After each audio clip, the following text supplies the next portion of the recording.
Salam saudara yang kekasih, kita bertemu kembali dengan channel kami yang khusus membahas fakta-fakta iblis. Pada saat ini kita akan membahas mengenai kerasukan. Kenapa orang kerasukan? Kita akan bahas di sini. Pertama sekali, kerasukan itu terjadi sewaktu iblis merasuki ular di Taman Eden. Itulah kerasukan pertama, saat iblis merasuki ular dan berbicara kepada Hawa atau kepada manusia. Itulah kali pertama iblis merasuki dan berkomunikasi dengan manusia. Sehingga sejak itu terbangun hubungan antara iblis dengan manusia melalui sistem kerasukan. Nah, sejak saat itu manusia berdosa, akibat perkataan itu, akibat pembicaraan tersebut, akibat hubungan tersebut, manusia jatuh ke dalam dosa.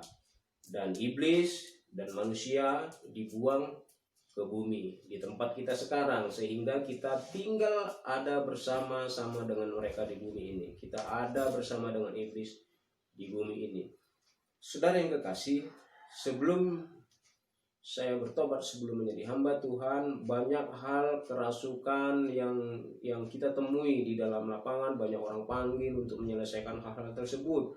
Padahal pada saat itu saya belum menjadi hamba Tuhan. Saya hanya menjadi pengabdi juga pada kuasa kegelapan. Tetapi itu bisa dilakukan. Kenapa bisa diusir? Tapi nanti itu akan kita bahas pada sesi-sesi yang berikutnya. Sekarang kita hanya membahas kenapa manusia khususnya bisa kerasukan. Kerasukan itu disebabkan ada dua hal.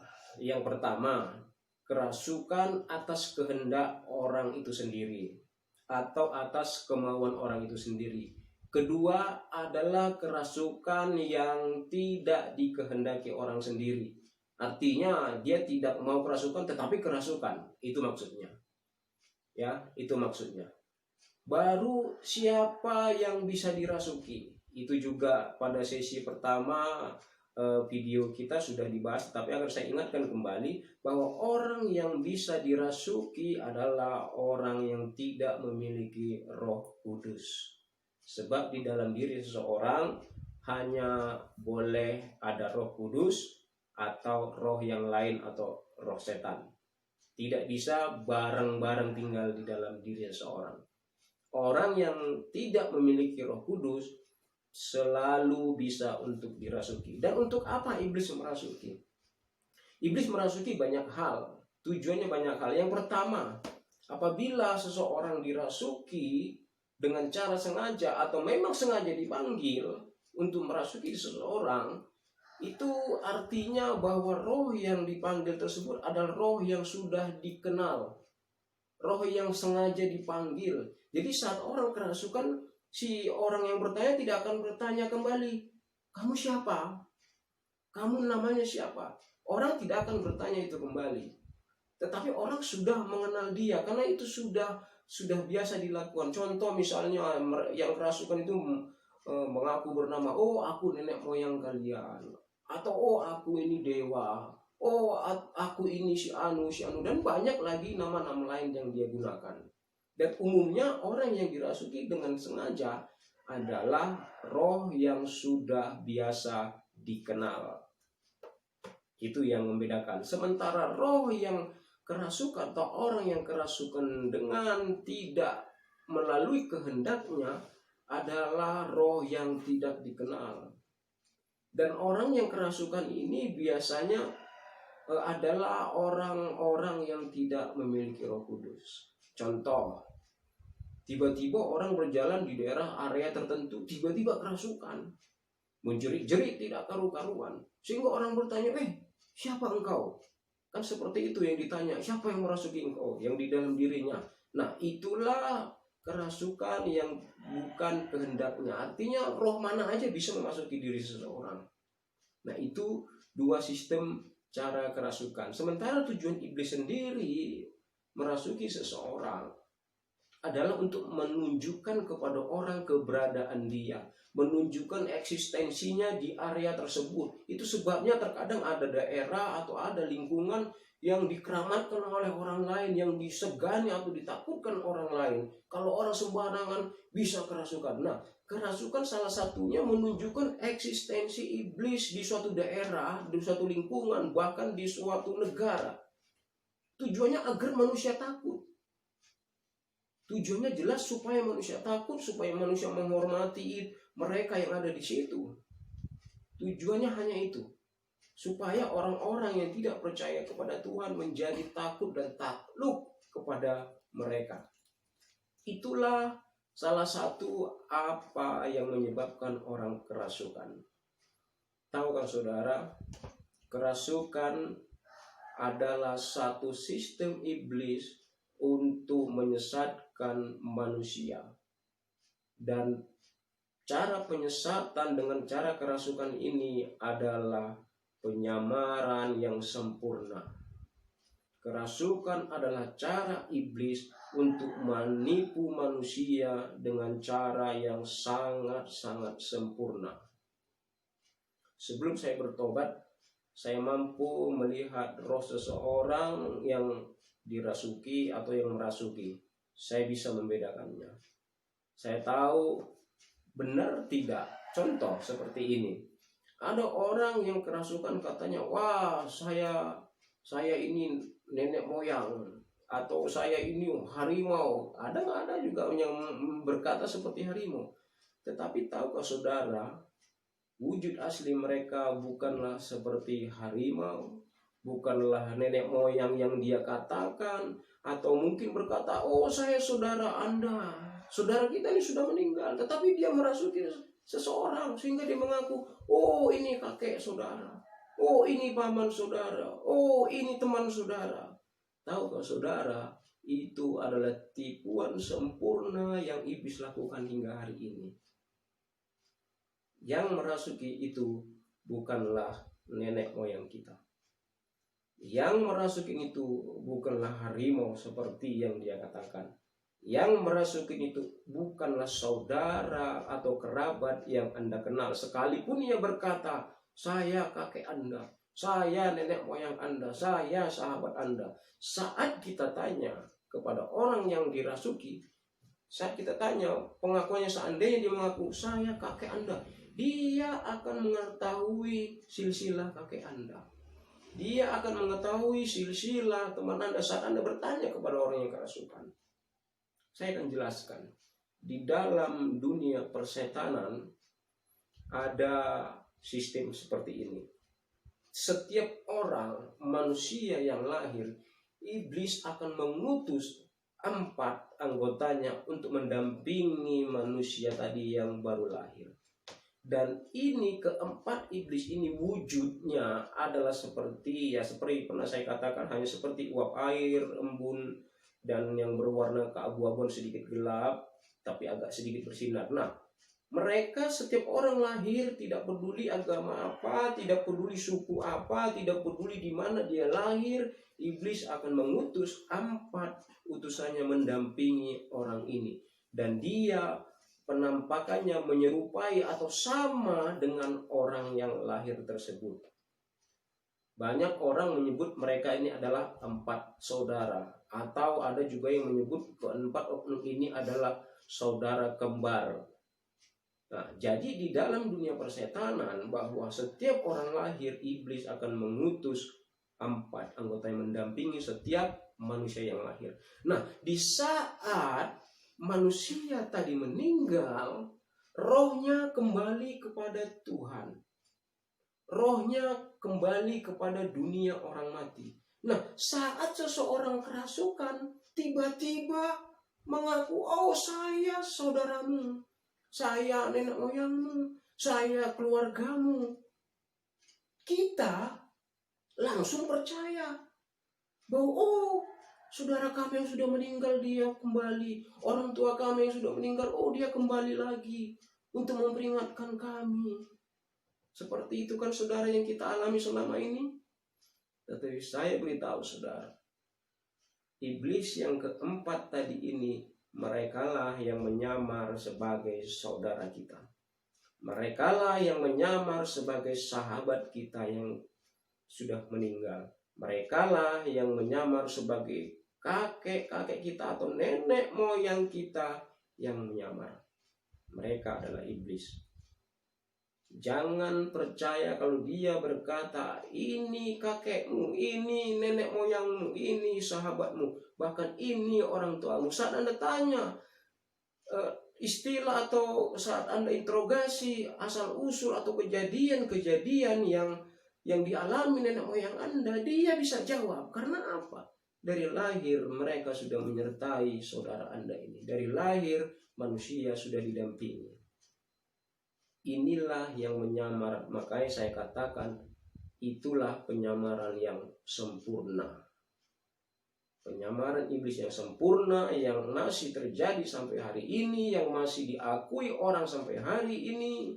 Tetapi saya beritahu kepada saudara mulai hari ini, siapapun yang kerasukan, walau dia mengaku orang tua saudara, walau dia mengaku nenek moyang saudara, walau dia mengaku sahabat saudara, atau siapapun, bahkan dewa, bahkan nabi sekalipun, jangan pernah percaya.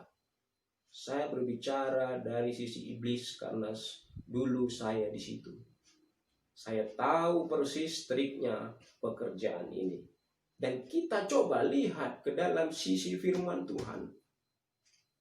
Jika dari iblis dia menyamar, kita akan lihat dari sisi firman Tuhan. Coba saudara buka di dalam 1 Samuel 28. Di situ dikisahkan Raja Saul saat roh Tuhan sudah undur daripada dirinya, dia mau mencari kehendak Tuhan. Tetapi pada saat itu Samuel tidak lagi mau berbicara, atau Samuel pada saat itu sudah meninggal. Sehingga dia kebingungan langkah apa yang harus dia lakukan. Karena roh Tuhan sudah undur daripadanya. Sehingga dia datang kepada dukun. Dia datang kepada tukang tenung. Dia datang untuk bertanya apa yang harus dia lakukan. Lalu tukang tenung tadi memanggil satu roh. Tukang tenung bertanya kepada Samuel, siapa yang hendak aku panggil kepadamu? Saul menjawab, panggil Samuel. Lalu tukang tenung tadi dengan mantranya, dia kerasukan, dia bisa memanggil roh tersebut, dan muncullah roh itu masuk ke dalam dirinya.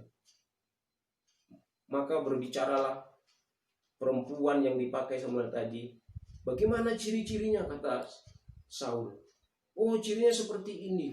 Aku melihat. Coba supaya lebih jelas kita baca 1 Samuel 28 ayat yang ke-13. Berkata demikian. Maka berbicara raja kepadanya, jangan takut. Tetapi apakah yang engkau lihat? Perempuan itu menjawab Saul, aku melihat sesuatu yang ilahi muncul dari dalam bumi. Muncul dari dalam bumi sesuatu yang ilahi. Itulah kata dukun tadi. Nah, Saul langsung berespon, wah itulah Samuel, itulah roh Samuel. Sehingga dia bertanya kepada Samuel. Tetapi tahukah saudara, jika Anda teliti membaca firman ini, perempuan itu berkata demikian, aku melihat sesuatu yang ilahi muncul dari dalam bumi. Halo saudara, sesuatu yang ilahi tidak pernah ada dari dalam bumi. Sesuatu yang ilahi tidak ada dalam bumi ini. Sesuatu yang ilahi datangnya dari atas, dari surga. Inilah tipuan iblis yang masih bisa dipercaya orang sampai hari ini. Makanya saat Saul melihat, oh itu Samuel, dia percaya. Tetapi kita tahu bahwa segala yang ilahi tidak datang dari bumi. Itu adalah iblis yang menyamar. Sekalipun dia seperti tampilnya seperti Samuel, Nabi Samuel, tetapi sesungguhnya dia bukan Nabi Samuel. Dia hanya iblis yang menyamar. Lalu siapakah itu yang menyamar? Coba Anda buka di dalam Wahyu 13 ayat yang ke-11. Wahyu 13 ayat yang ke-11 berkata demikian. Dan aku melihat seekor binatang lain keluar dari dalam bumi. Perhatikan. Dan aku melihat seekor binatang lain yang keluar dari dalam bumi. dan bertanduk dua sama seperti anak domba. Perhatikan perkataan sama seperti anak domba. Anak domba adalah gambaran Yesus. Tampilannya sama seperti hamba Tuhan, tampilannya sama seperti nabi, berkata sama seperti anak domba. Mirip, sama seperti anak domba. Itu adalah kelihatannya seperti rohani. Tetapi lanjutkan, dan berbicara seperti seekor naga. Jelas saudara, walaupun tampilannya seperti malaikat, walaupun tampilannya seperti nabi, walaupun tampilannya seperti nenek moyang Anda, walaupun tampilannya seperti orang-orang yang meninggal yang Anda hormati, tetapi dia akan berbicara seperti seekor naga. Naga adalah iblis. Jangan terkecoh dengan tampilan. Jangan percaya segala sesuatu bahwa dikatakan yang ilahi keluar dari dalam bumi. Yang ilahi tidak ada dari dalam bumi. Itu sebabnya saya beritahu saudara. Seandainya ada orang kerasukan dan mengaku yang kerasukan itu sebagai nenek moyang Anda, teman Anda, saudara Anda, orang tua Anda, bahkan nabi, bahkan malaikat, jangan pernah Anda percaya. Itu adalah tipuan iblis yang paling sempurna, yang paling baik, yang umurnya sudah jutaan tahun dan sampai hari ini masih dipercaya oleh orang lain. Saya anjurkan untuk Anda berhati-hati. Percaya hanya kepada Tuhan, sebab roh yang diam di dalam diri Anda lebih besar dari segala roh yang ada di dalam dunia ini. Jangan pernah percaya apapun kata orang yang kerasukan, apapun pengakuannya, sebab yang dari Tuhan tidak pernah kerasukan. Orang yang dari Tuhan tidak akan pernah kerasukan. Yang dari Tuhan, jika dia itu berbicara, dia akan melalui mimpi. Dia akan berbicara melalui Alkitab kita. Dia akan berbicara melalui hamba-hamba Tuhan yang tidak kerasukan. Dia akan berbicara melalui nabi-nabi. Tidak perlu kerasukan. Segala yang kerasukan, saya ingatkan kembali, segala yang kerasukan bukan dari Tuhan. Walaupun apa pengakuannya, walaupun dia mengaku nabi, walaupun dia mengaku malaikat, walaupun dia mengaku orang tua saudara atau saudara kerabat Anda yang sudah meninggal, jangan pernah percaya. Baca Wahyu 13 ayat 11. Dan aku melihat seekor binatang lain keluar dari dalam bumi dan bertanduk dua sama seperti anak domba. Ingat, sama seperti anak domba. Dan berbicara seperti seekor naga. Artinya bahwa itu adalah iblis. Mulai hari ini jangan percaya. Mulai hari ini bertobat.